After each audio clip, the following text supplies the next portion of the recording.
Moses, Go in unto Pharaoh, and tell him, Thus saith the Lord God of the Hebrews, Let my people go, that they may serve me.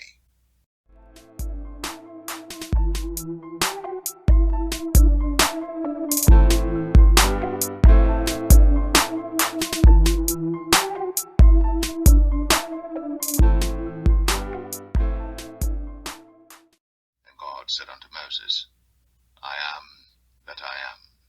And he said, Thus shalt thou say unto the children of Israel, I am hath sent me unto you.